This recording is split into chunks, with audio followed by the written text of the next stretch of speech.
So if you're a new Uber or Lyft driver, be prepared to answer these top 5 most frequently asked questions from passengers.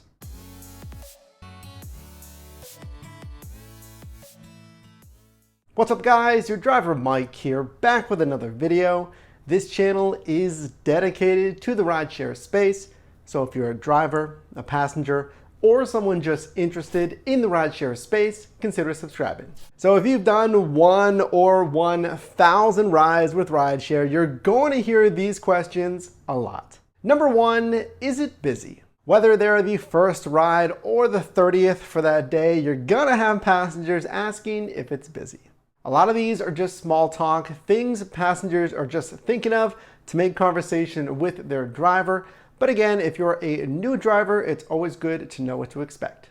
Number 2, how do you like driving for Uber or Lyft? Here's where it can get a little more tricky if you're a more veteran driver and you're not happy with the rideshare platform. Feel free to answer these questions honestly. Note that if you're especially not a fan of Uber and Lyft, that may affect your ratings from the passenger. Now, perhaps ratings aren't as much of a big deal as they were years ago, but keep in mind, typically a driver rating of 4.6 and below risks deactivation. If you're driving your passenger on the Uber system or vice versa on the Lyft system, be prepared for number 3. Do you also drive for Uber or Lyft? Your passengers are going to be taking a ride on either platform, Uber or Lyft.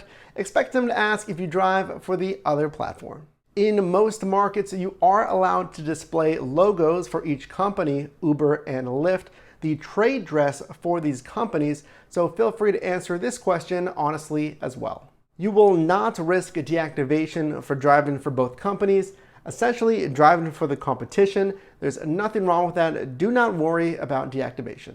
Moving on to number 4, how long have you been driving for? Whether that be just for that day or your rideshare career, expect passengers to ask, how long have you been driving for? Note, passengers can see within your driver profile on Uber how many years you've been driving for the company and how many rides you've given as well. Moving to number 5, one of the most asked questions that you're gonna get from your passengers, do you have any crazy stories? Well, if you're not a newbie and you've given hundreds or thousands of rides, chances are you're going to have some stories, especially if you're driving the bar rush crowd. Feel free to answer this one how you like. So what other questions did we leave out in this video? Let us know down below in the comments. Your driver Mike here. I do appreciate you watching. Leave a like if you enjoyed the video, subscribe to join your driver team, and I will see you in the next one.